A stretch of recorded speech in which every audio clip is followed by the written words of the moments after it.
Hey there, Mr. Redder here. Welcome back to another episode of Reddit Podcast Stories. Our first story we'll be reading today.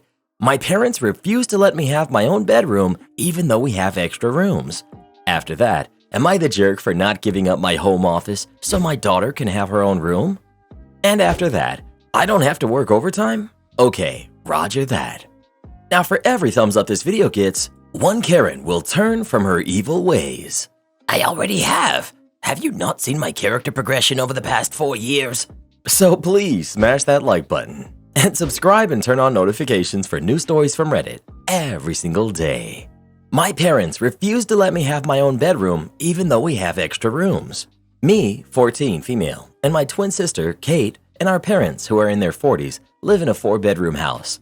My parents have the master bedroom. The second room is a guest room. Dad uses the third room as an office, and my sister and I share the other room. The 3 regular bedrooms are small. Dad works from home 2 days a week, and we have guests maybe 10 days a year. I'm very outgoing. I like having people over, and Kate's an introvert who wants to watch her old TV shows and talk to her friends on Discord. She likes order, and I like putting my clothes on the chair without being yelled at. We've been asking to have our own room since we were 9, and my parents are refusing to move us because we don't have enough space for everybody's needs. Lockdown was awful. Kate and I fought all the time, and our parents yelled at her when she moved her stuff to the guest room because Mom has her craft stuff in the closet, and what if Grandma had to stay with us for a while? I love my sister, but this is making me like her less, and sometimes I think she barely tolerates me because we're always in each other's space. We barely fit in here anymore. The closet is too small for our clothes. Kate's books are in stacks on the floor. I can't listen to music in peace, and my friends ask why we are sleeping on bunk beds in a 4-bedroom house. Yesterday, I was looking for my hair curler and caused a book avalanche that knocked the USS Enterprise, whatever, off the desk. Kate was screaming. I was screaming, and she asked for the 1,000th time to combine the guest room and office so she can take the other room. Dad said he absolutely needs an office. I said I absolutely need a closet, and it doesn't make sense to have all this space and put both kids in a single room. Mom said we're not entitled to a bedroom each, and there are millions of kids who share a room, and if we wanted more space, we should get rid of some stuff and stop living like hoarders. Like, we're sorry for being 2 separate people with 2 people's worth of belongings that you bought for us. I asked who is entitled to a room that's empty 346 days per year, or an office that's used 2 days a week, and why I'm the unreasonable one for wanting some space. After that, we were yelling in circles, and Kate took her laptop and locked herself in the guest room. Dad asked what does she think she's doing, and she said, Googling nursing homes with bunk beds, which helped not at all. So, are we the jerks? Today, my aunt and grandma visited and called us ungrateful for everything we have and were disappointed in us. I don't believe I'm a jerk because I'm just asking to use the space we already have, but at the end of the day, it's my parents' house, not mine. Kate and I wouldn't be angry if we lived in a 2-bedroom house, but 4 bedrooms? 1 room just sitting there being a waste of square feet and taxes? And we have to share? I'm gonna go with not the jerk. Your parents are putting the possibility of needing a whole room for a guest once or twice a year over the very real needs of their daughters who live there 365 days a year. Also, your sister saying she's Googling nursing homes with bunk beds is hilarious. Not the jerk. I do think a dedicated guest room and a dedicated office is a ridiculous waste when the family harmony would be drastically improved by separating the kids. My office is moving to the dining room because I can no longer use my daughter's closet as an office. She needs privacy and personal space. Not the jerk. You have the space. It sounds like your parents only wanted 1 kid and getting twins was an inconvenience to their room plans, so they just did it anyway. While you have guests, you can share the room for the few days a year and then both have your own room again. I'm going with no jerks here. You want your privacy, but your parents also have the right to decide who lives where in their own home. I do think a good solution would be for one of you to take the guest room and simply share the other bedroom when guests are there. Also, your mom said something about grandma maybe having to stay with you. In that case, the 2 of you would go back to sharing. Everything is in the approach. Don't whine or get upset. Prove you're growing up by mentioning these ideas and asking what they think. Well, who do you think is the jerk? OP or her parents? Please let us know. Don't quote me here, but I think the dad had a post on Reddit too about the same story. Let's check it out. Am I the jerk for not giving up my home office so my daughter can have her own room? I, 49 male, am the breadwinner of my family. My job requires me to be available at all hours of the day in case of an emergency. My wife, 47 female, has been a stay-at-home mom since our oldest, B, who's 16, female, was born. We have 3 kids, B, who's 16, our daughter, P, who's 15, our other daughter, and C, who's 14, our son. B and P share a bedroom and have since C was born. When my wife and I bought our house, it had an upstairs master and a first-floor master, which we converted into my office. B's birthday was Friday, and she's been asking for her bedroom. B has been begging that we convert the office into her own room so she doesn't have to share a room with her sister and a bathroom with her siblings. My wife has been trying to convince me by saying that we can move my desk to our bedroom since I barely use it. I've been telling her I need the office in case of an emergency, and I want to keep my work separate from the spaces I relax in.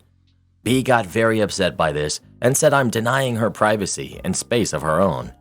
I pointed out she does have her own space on her side of the bedroom.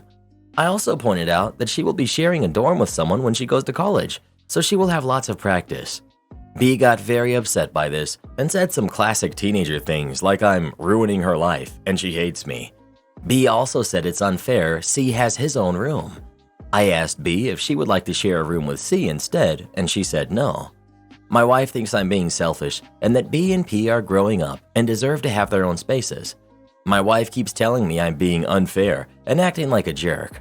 I pointed out she doesn't have a job and doesn't know how important it is I have an office space. I don't think I'm being a jerk, but my wife and daughters insist that I am. My mother agrees with me that I need my own space to work. Am I the jerk? Clarifications. My office was converted to a first-floor master by the previous owners of the house. It was originally a dining room. The room is a similar size to B and P's current bedroom, but a little smaller due to the bathroom.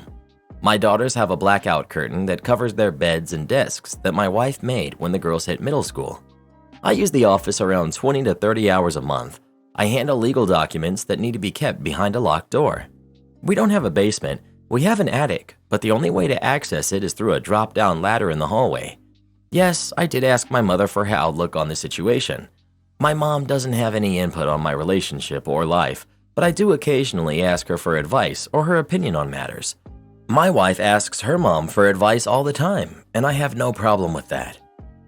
You're the jerk, and your wife thinks you're being selfish. She's correct.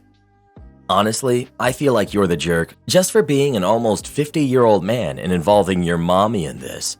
But really, you barely use the space. Your daughter would use it every day. This is a no-brainer. You're the jerk. He edited out the part about his mommy. I think you're the jerk here for a few reasons. Firstly, keeping an entire room you rarely use just on the off chance you need to take a call is a genuine waste of space. If you needed to use the office all the time during work hours, it would be a different story. But that's not the case.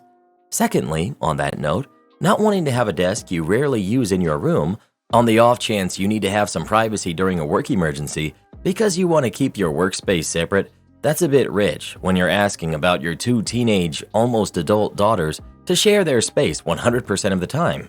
It's a huge double standard. Thirdly, I assume that your 2 youngest aren't sharing because they're different genders. It's pretty standard for the oldest to get first dibs on a room of their own. So if you can get past the weird gender segregation, maybe P and C could share for a while. It's a raw deal for P, but if C has never shared, he'll be totally unprepared for college, according to your logic anyway. B has had ample practice. Edit. Please note, last point is largely sarcastic. None of them should be sharing a room. If there's space available, it's inappropriate for any 2 teenagers to be sharing, regardless of gender. And I don't think even OP buys his BS comment about sharing being good practice for sharing a dorm in college. You're the jerk. 20 to 30 hours a month is 5 to 7 hours a week. You're not only denying your oldest kid some privacy, you're using poor excuses to go along with it. You pointed out that she doesn't have a job and doesn't know how important it is that you have an office space? Oh, get a grip. I work from home 2 to 3 days a week doing engineering support on a computer desk in a breakfast nook. I'm also on call for half of all evenings and weekends, splitting with another engineer. You can keep your precious files locked up in a closet and a working desk somewhere else. You want to keep your workspace separate from the space you relax in? Man has an excuse for everything. Well, what do you think? Is OP the jerk or is everyone else? Please let us know. Reddit, home of the most first world problems you'll find anywhere. I didn't have to work overtime? Okay, roger that. I'm a mariner. My position on the ship is mate.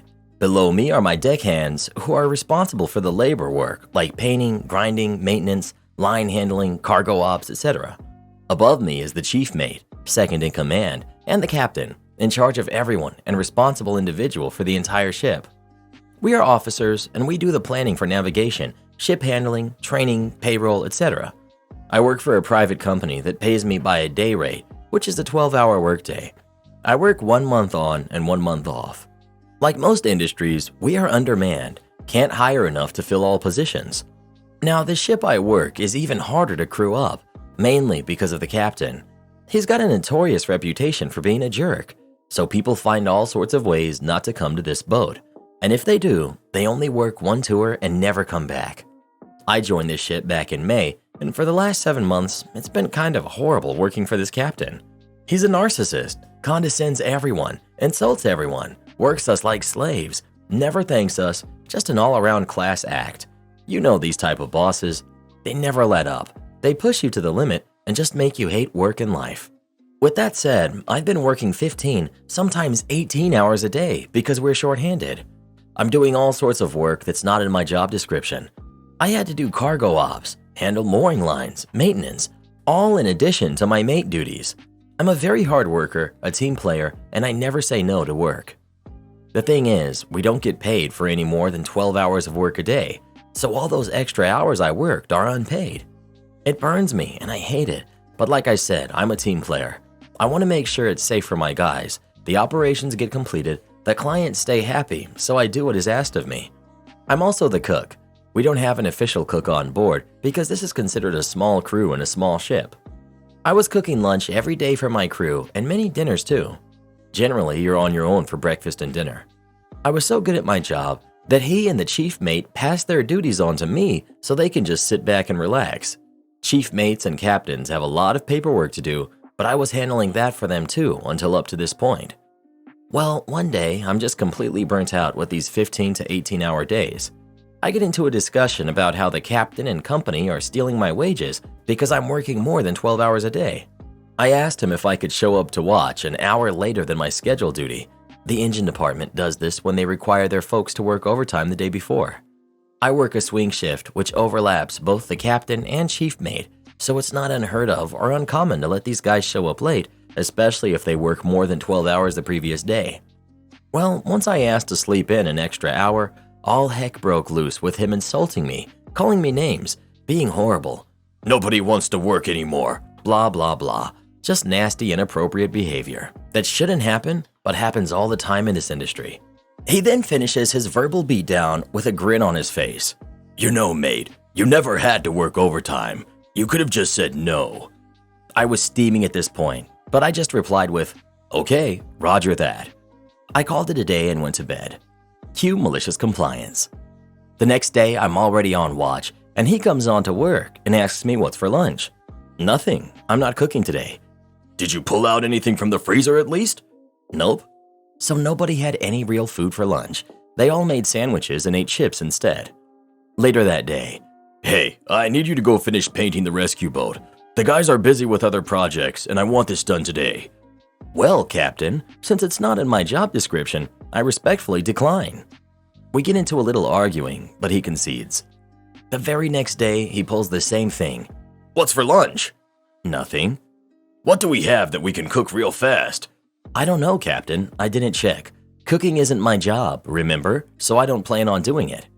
He rushes to cook some whole chickens in an hour, and they came out raw and really ticked off the crew. Nobody touched his food. This routine lasted a whole week until it was the end of my tour and I got to go home. I returned to duty a month later and he thought I would forget or let it slide. I indeed did not forget or let it slide. For the next entire month-long tour, the captain had to do the cooking because the chief mate and I refused to do it and he complained because he had to wake up early and prep food. I was already doing all of that when I was cooking. I just didn't complain. I enjoy cooking. But I was willing to die on this hill. I wasn't letting it go. I refused to let him win this battle. I did not cook one meal. To be petty, I made myself delicious food, but did not share it. I refused any work that wasn't in my job description. What's he gonna do? Write me up on disciplinary for not doing someone else's job that isn't mine, or for not working past 12 hours? Not happening. Understand, at this point, I was physically tired, burnt out, and mentally drained from doing everybody's job and taking crap from him.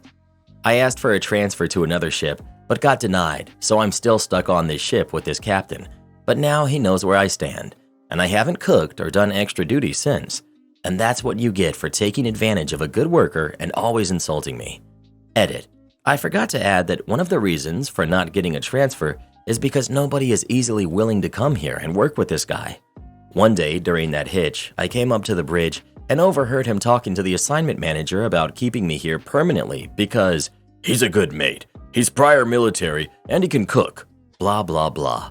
I was supposed to be a floater, filling in positions on different boats as needed, which is what I like. Well, that worked out well. Am I the jerk for buying my daughter a locked storage bin? I, 53 male, have a daughter who's 17, who I recently bought this big storage container for that locks. The reason being, our daughter has a job and likes buying her own food and snacks for herself. The problem is that her mom invites her aunt, uncle, and cousins over all the time, and ever since she started buying her snacks and leaving them in the pantry, they'd eat them without consulting her. She's asked them many times to not eat them, but they don't listen to her.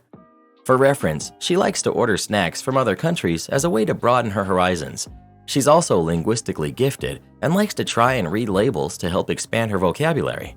These snacks can take weeks to get after she orders them again, and by then her current snacks are gone. My wife didn't do anything, saying that since our daughter kept them in the pantry, they're for everyone. She moved them to her room, and her cousins would go in when she wasn't there and take them. I went to a hardware store and I bought a big container with a lock, and for extra measure, I bought extra locks and drilled holes so that they could be used. Our daughter cried and thanked me because it was pretty expensive and not something she could afford. Of course, the cousins went to get more snacks and they threw a fit when they saw it and realized the snacks were in there.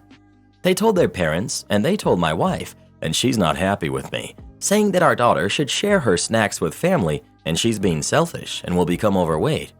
Our daughter is incredibly fit, does multiple sports and exercises all the time. She's far from unhealthy.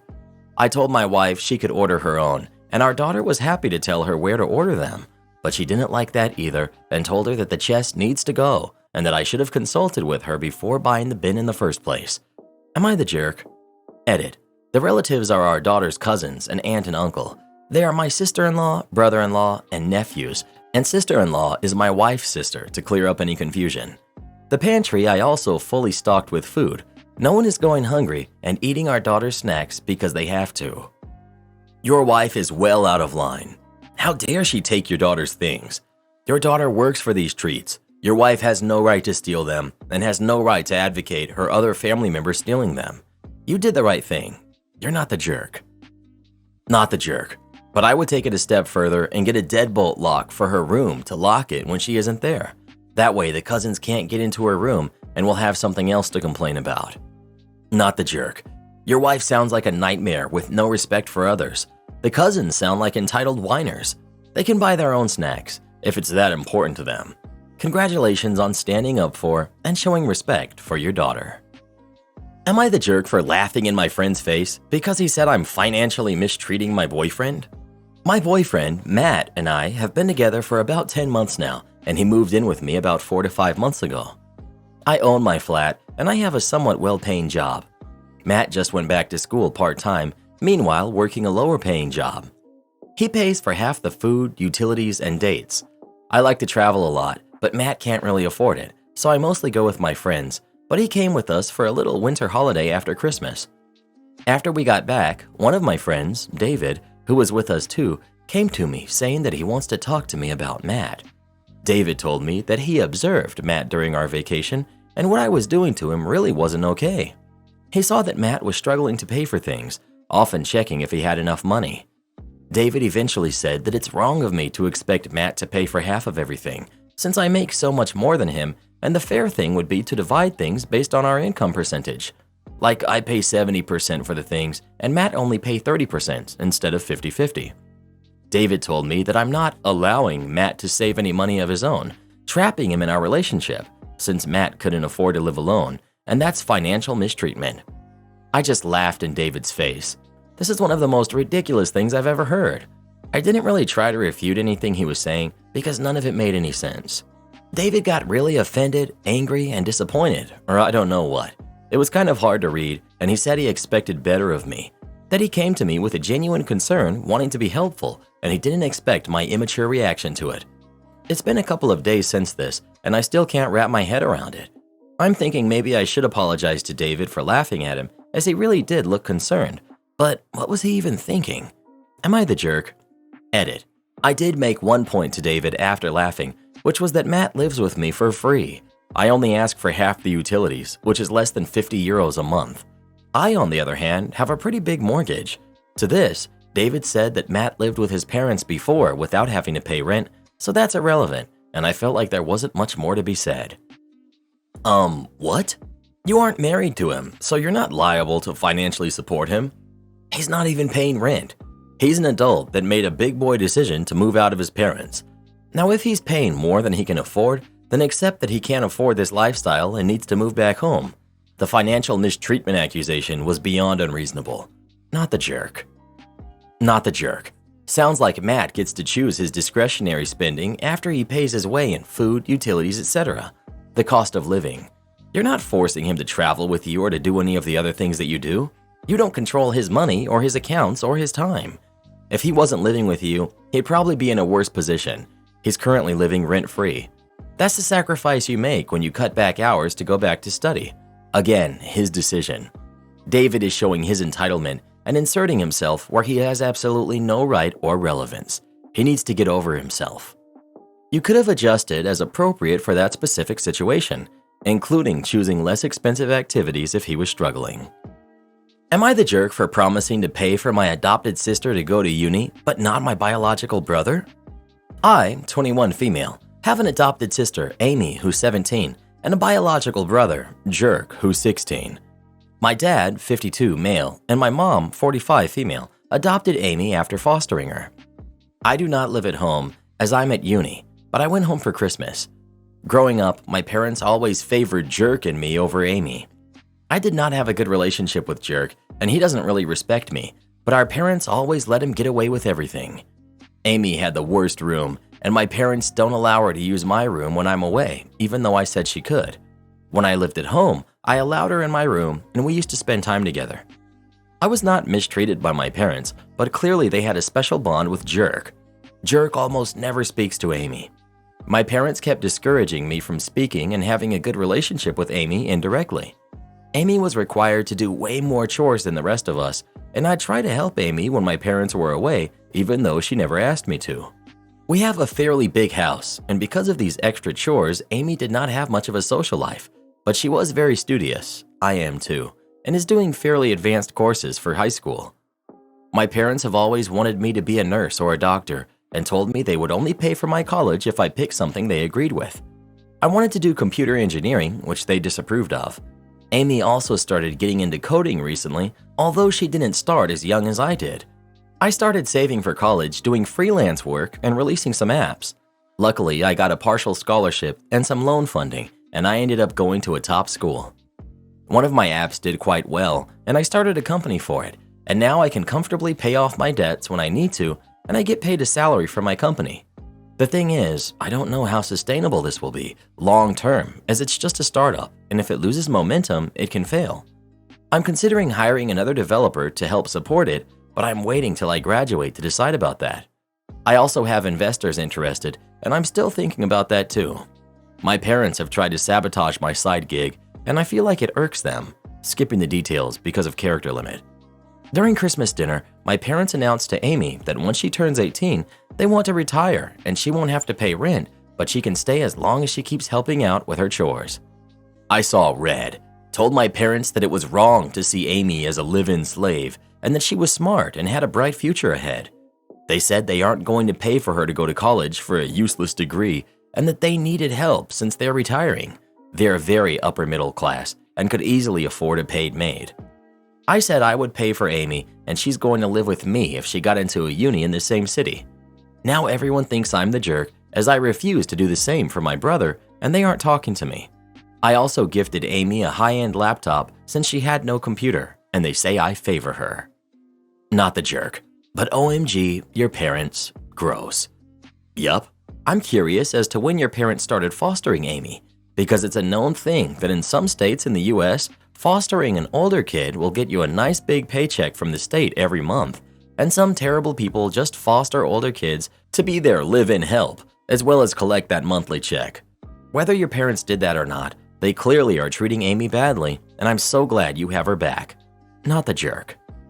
Not the jerk. Good for you for having Amy's best interests at heart when it sounds like no one else does. While it should go without saying, I'll repeat it here anyway. It's your money, so it's your choice. Am I the jerk for knowingly obstructing someone's view at a sporting event? Myself and my partner attended a sports game recently, and a big part of this event is the major sponsor, KFC. The whole league gives out KFC buckets to wear on your head in the colors of your team. I usually wear this at every game I attend and have no visibility problems with the people behind me.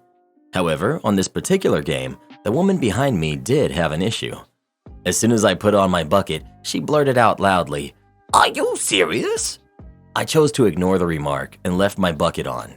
This comment was followed by many more throughout the game, such as when her male friend would make a comment about his team, she would say loudly, "Well, I wouldn't know because I can't see."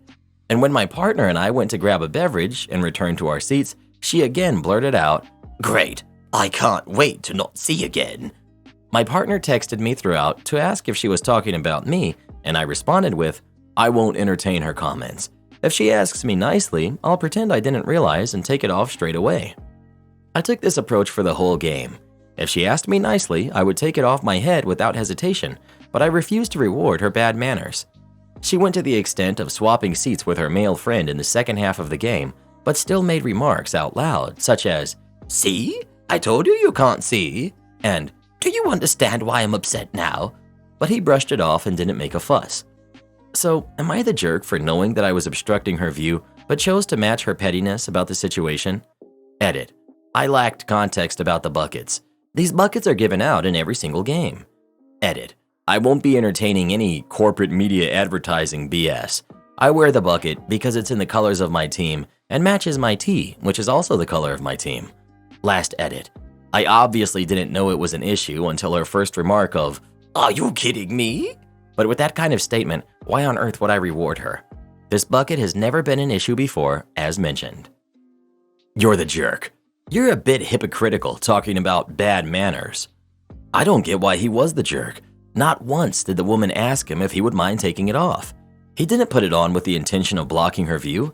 She should have acted as an adult and politely asked him if he could take it off as it was blocking her view. Instead, she acted as a toddler having a tantrum. Why anyone should reward that behavior is beyond me. Not the jerk. The fact that it's just some pathetic corporate handout makes this so much worse. You're the jerk. You're the jerk. So you were deliberately being a jerk, then you decided the only way you should be expected to not be a jerk is if someone asked you nicely? Then you chose not to tell anyone how to stop you from being a jerk? And now you actually think you may be in the right enough to ask for opinions? Big time, you're the jerk. I can almost hear your condescending, "See, all you had to do is ask nicely," if she had actually asked you to remove it. You got off on the power dynamic of knowing you were in control of the situation. You're even a jerk to yourself because you let it bother you the whole game instead of just taking it off like an adult. Yeah, maybe she didn't handle it in the best way, but it's a common reaction to a situation you caused. You ruined the game for her. I'll never understand stadiums that allow people to have such big objects that obstruct and affect the enjoyment everyone else has. You're the jerk, of course. Well, who do you think is the jerk? OP or the woman sitting behind him? Please let us know.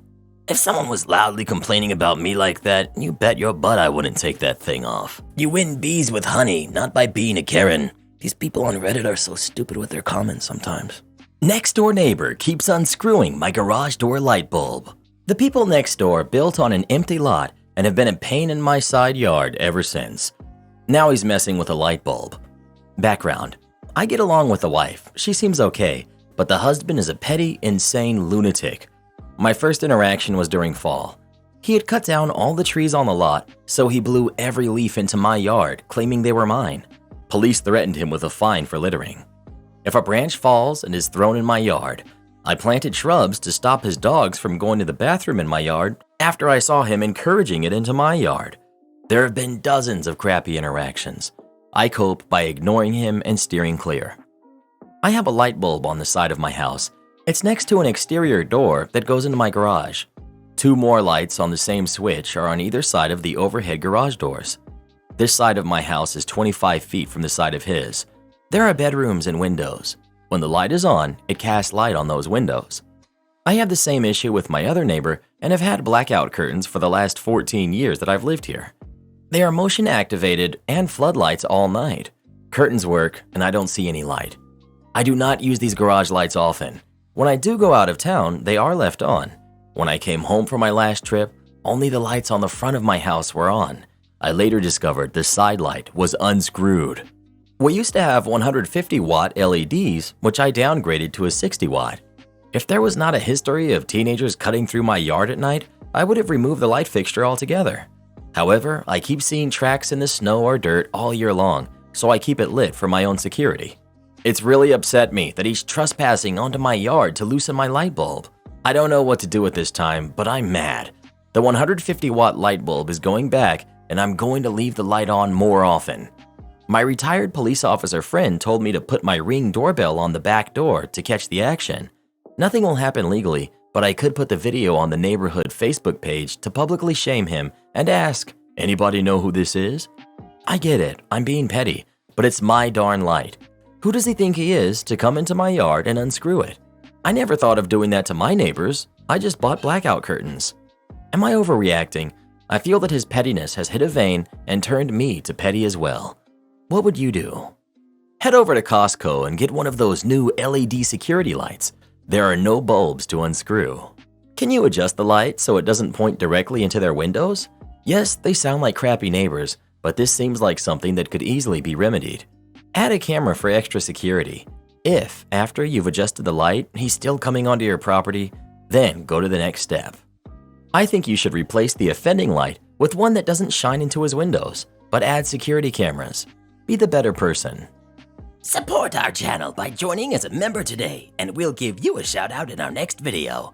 Or come watch this video next. You won't believe what Karen does in that one.